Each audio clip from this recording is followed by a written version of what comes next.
Oi, tudo bem com vocês? Eu sou a Renata, sejam bem-vindas ao 15 Dias para Ler e hoje eu trago para vocês a tag dos 50%, aquele balanço referente às nossas leituras no primeiro semestre. Antes de eu começar aqui a comentar as minhas leituras, eu já gostaria de perguntar para você, qual foi a sua melhor leitura no primeiro semestre? Deixa aqui nos comentários, por favor, que eu vou gostar de saber. Bem, eu vou mencionar alguns vídeos ao longo deste vídeo aqui. Os links para todos eles estarão aqui no box de descrição, não caberão todos aqui nos cards. E também estarão aqui na descrição do vídeo os links para estes livros na Amazon. Caso vocês queiram ler sinopses ou até mesmo efetuar as suas compras, podem fazê-las através do link abaixo e assim o canal recebe uma pequena comissão. E como esta tag é um pouco comprida, vamos já começar. E a primeira pergunta é: qual foi o melhor livro que você leu até agora? E não é segredo, tanto é que a resenha para este livro foi o último vídeo de resenha que eu publiquei aqui no canal, que foi Os Irmãos Karamazov. Além de todos os motivos que eu já apresento lá no vídeo de resenha, por que eu considero Os Irmãos Karamazov minha melhor leitura? Porque este livro é completo. Aqui nós temos drama, reflexão, humor. É um livro muito bem escrito, com personagens muito interessantes e um enredo que prende a atenção. O foco principal deste livro não é o enredo, ele é um romance de ideias e eu comento isso lá na resenha, mas mesmo assim ele tem um enredo muito interessante e um certo suspense no melhor estilo Quem Foi Que Matou. Depois vejam lá meu vídeo caso vocês não saibam exatamente do que é que se trata aqui Os Irmãos Karamazov. Mas eu preciso também fazer duas menções honrosas. Para uma delas, já existe vídeo aqui no canal, que é Anarquistas, Graças a Deus, da Zélia Gattai. Gente, que livro delicioso! É um livro de memórias da Zélia Gattai. Ela comenta aqui sobre a família dela, sobre a cidade de São Paulo. E, gente, eu não via a hora passar lendo isso aqui. É muito bom. Vou deixar o link aqui também, caso você ainda não tenha visto. Para o outro livro, ainda não há vídeo, mas haverá. Assim que for publicado, eu edito aqui a descrição e coloco. Que é As 7 Maiores Descobertas Científicas da História, dos irmãos Brody. Gente, que livro sensacional! Ele fala aqui de ideias que são normalmente mais difíceis para o público leigo compreender, mas o texto utilizado aqui é muito acessível e todas as descobertas são muito bem contextualizadas, social e historicamente. Um baita livro. A segunda pergunta é: qual a melhor continuação que você leu até agora? Eu não sou de muitas continuações, né? Eu não tenho o hábito de ler séries de livros. E eu até achei que eu não falaria mais de tetralogia napolitana aqui no canal, mas estamos aqui ainda falando dessa história da Helena Ferrante. Eu concluí neste ano a História da Menina Perdida, que é o livro que encerra a tetralogia napolitana. Embora eu não goste muito daquele enredo, e quem já está aqui há mais tempo já cansou de me ver reclamando que eu achava a história da Lila e da Lenu muito esquisita, eu gosto sim da narrativa da Helena Ferrante e eu achei que este livro encerrou essa tetralogia de uma forma muito boa. Aliás, brilhante até. Gostei bastante de como termina a história. Ou talvez tenha ficado feliz porque ela terminou, não sei. A terceira pergunta é: qual o lançamento do primeiro semestre que você ainda não leu, mas quer muito? Olha, não é bem um lançamento, na verdade é uma reimpressão de um livro que estava fora do catálogo há bastante tempo. E eu queria tanto ler que eu até já comecei, que é A Morte de Virgílio, do Hermann Broch. Esse livro, como o título dele sugere, narra as últimas horas de Virgílio, aquele poeta que escreveu a Eneida, um período até durante o qual ele pensava em destruir a Eneida, porque esta obra enaltece o povo romano. E durante essas últimas horas, ele se questiona muito sobre o valor da sua obra, o quanto ela realmente representa Roma, ou até quanto os romanos realmente merecem aquela homenagem que é feita através da Eneida. É um livro muito bonito, eu estou bem no começo dele ainda, mas já estou gostando bastante. A quarta pergunta é: qual o livro mais aguardado do segundo semestre? Na verdade, é uma HQ que a editora Morro Branco anunciou que lançará aqui no Brasil, que é a adaptação para quadrinhos de um livro de que eu gosto muito, o Kindred, da Octavia E. Butler. Foi a minha melhor leitura de 2019, se eu não me engano. Naturalmente, estou bastante ansiosa pelos quadrinhos também. A quinta pergunta é: qual livro mais te decepcionou neste ano? E, infelizmente, aqui nós teremos uma dobradinha. Uma dobradinha referente a Saramago.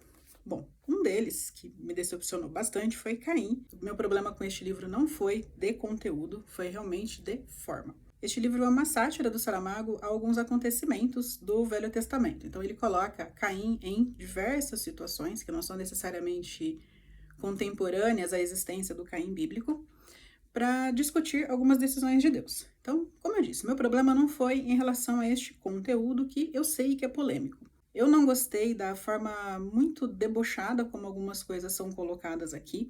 Me parece que é só a polêmica pela polêmica mesmo.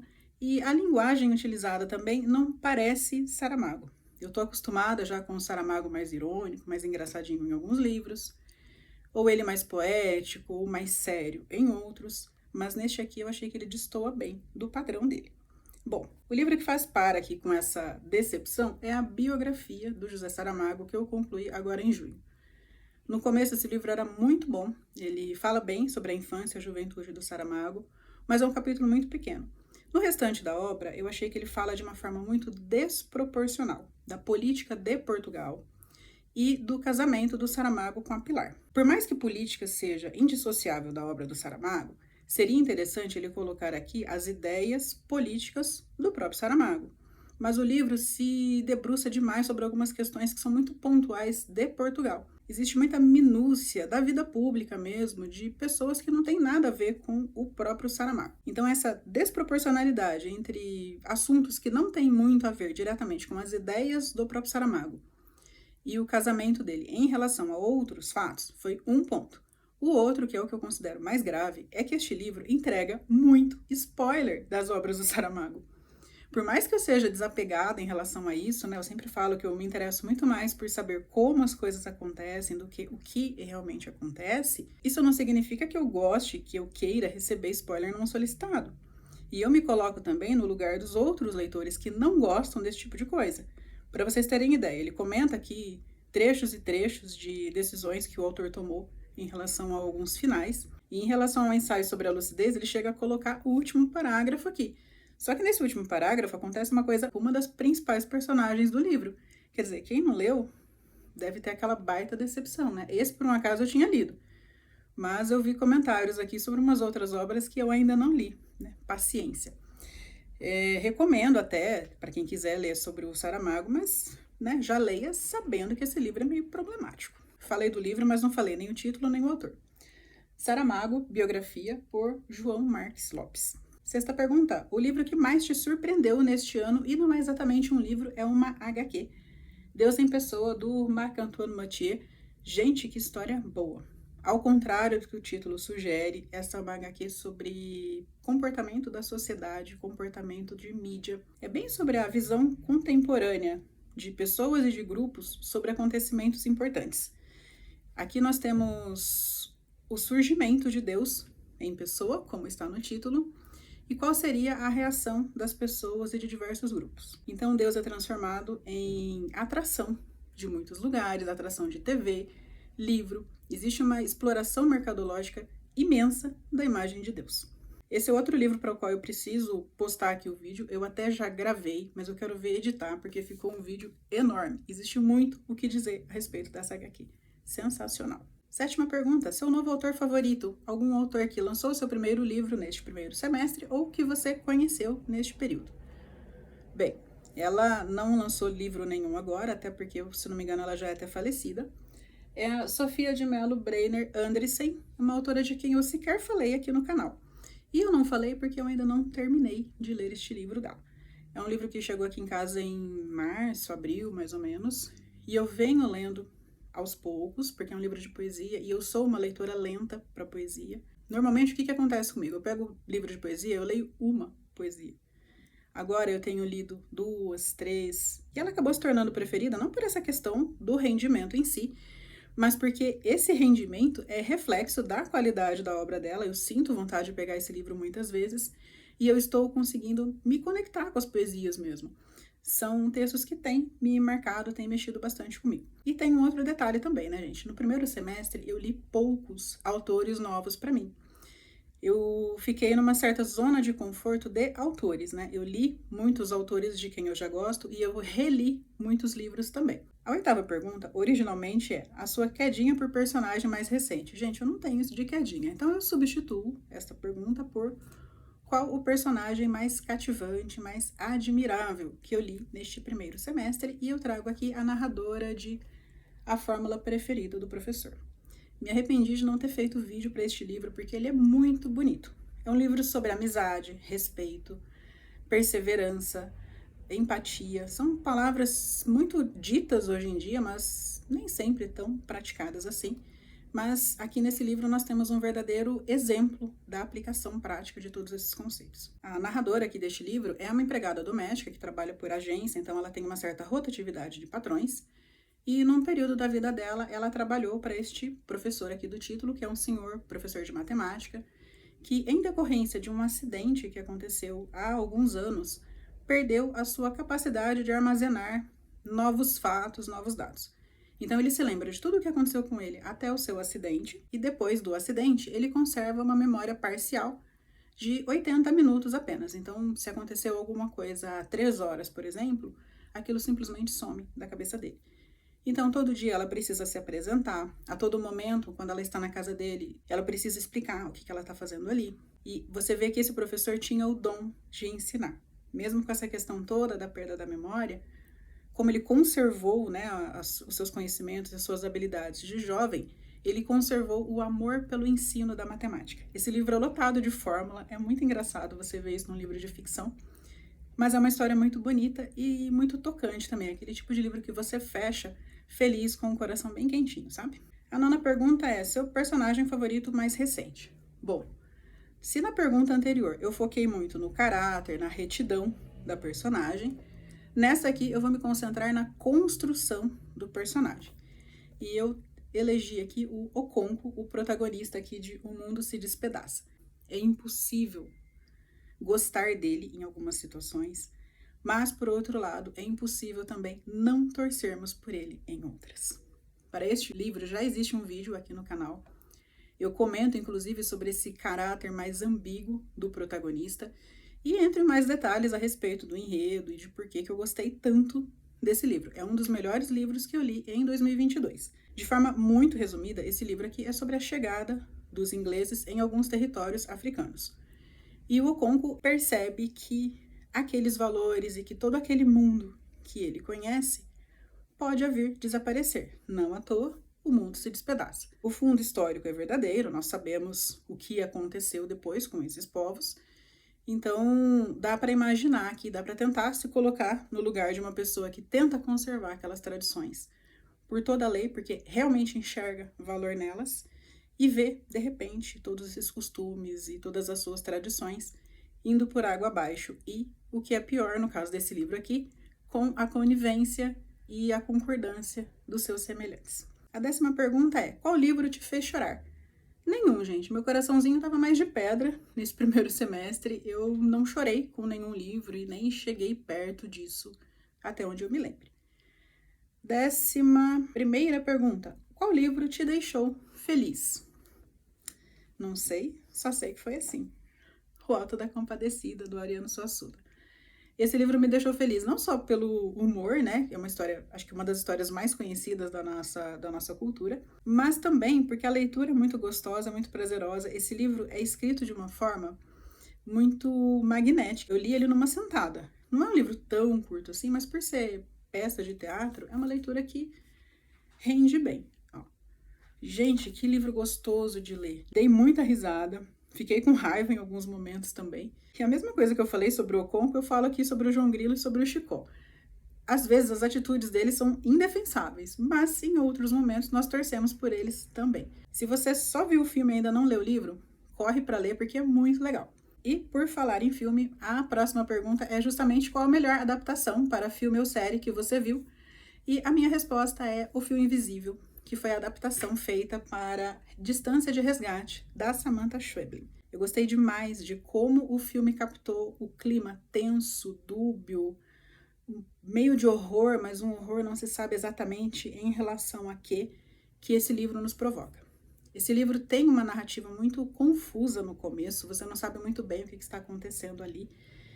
E o filme conseguiu, apesar de transmitir tudo isso com imagens, também causar um estranhamento. Ele manteve, na medida do possível, essa sensação para o espectador de que tinha alguma coisa errada naquele lugar, mas não se sabe exatamente o que.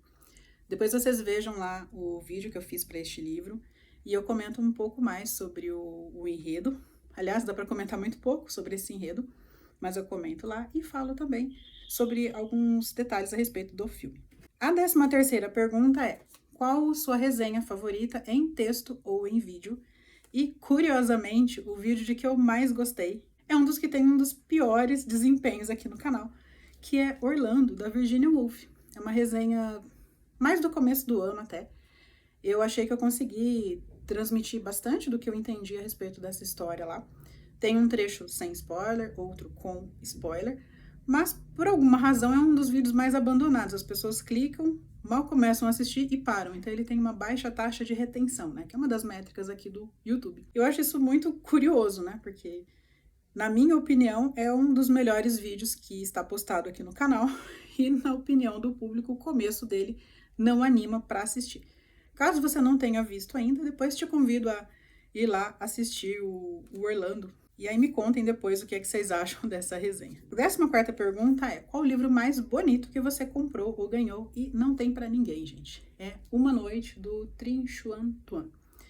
Eu comprei esse livro sem nem saber exatamente o que ele era. Eu comentei sobre esse pouco conhecimento a respeito da obra no vídeo de unboxing. E ele é um livro sobre astronomia, sim, mas muito bem ilustrado e com alguns textos também que não são exatamente científicos. As fotografias normalmente são acompanhadas de textos mais poéticos. E, gente, olha que foto mais linda. Esse livro é maravilhoso. Tanto as fotos tiradas daqui da Terra em direção ao céu, quanto as fotos de galáxia ou de alguns corpos celestes específicos são deslumbrantes. E existem também algumas obras de arte que de alguma forma se relacionam com o tema da astronomia. Esse livro é uma das coisas mais lindas. Não é só o mais bonito que eu comprei nesse semestre, é um dos mais bonitos que eu tenho na minha estante. Lindíssimo! E a 15ª pergunta: quais livros você quer ou precisa ler até o final do ano? Bem, eu não vou ser óbvio aqui de mencionar algum livro que está lá na minha lista dos 12 livros para 2022. Eu trouxe aqui 3 outros livros que eu quero muito ler este ano ainda e que não são exatamente óbvios. O primeiro deles é O Cão dos Baskerville, do Arthur Conan Doyle. Gente, eu nunca li história do Sherlock Holmes. Quando eu era adolescente, eu gostava muito de Agatha Christie, então dela eu li todos os livros. Mas do Conan Doyle, não, eu não li nenhum. E eu acho isso meio vergonhoso. Como assim eu não conheço um personagem tão icônico da literatura? Como não ficção, eu trouxe aqui O Teatro Explicado aos Meus Filhos, da Bárbara Eliodora. Eu gosto muito de ler peças de teatro, então eu acho que esse livro aqui vai me trazer alguns ensinamentos bem importantes e podem também embasar melhor as minhas próximas resenhas. E o terceiro livro que eu trago é O Retrato de Dorian Gray, do Oscar Wilde. Essa talvez seja uma das histórias mais conhecidas da literatura e justamente por isso, gente, eu não sei se eu já li esse livro ou não. Eu não sei se eu conheço a história de tanto ouvir falar ou se em algum momento da minha vida eu já abri este livro e li. De verdade, eu não me lembro. Terei a oportunidade, então, nesse próximo semestre de ou refrescar a minha memória ou chegar à conclusão de que eu não tinha lido mesmo. Porque essa também era uma dúvida que eu tinha em relação ao Alto da Compadecida. Eu não sabia se eu já tinha lido aquele livro ou não. Mas, quando comecei a ler, eu cheguei à conclusão de que não. Foi a primeira vez mesmo que eu li nesse semestre agora. Tag respondida. Caso você tenha gostado desse vídeo, não se esqueçam de curtir.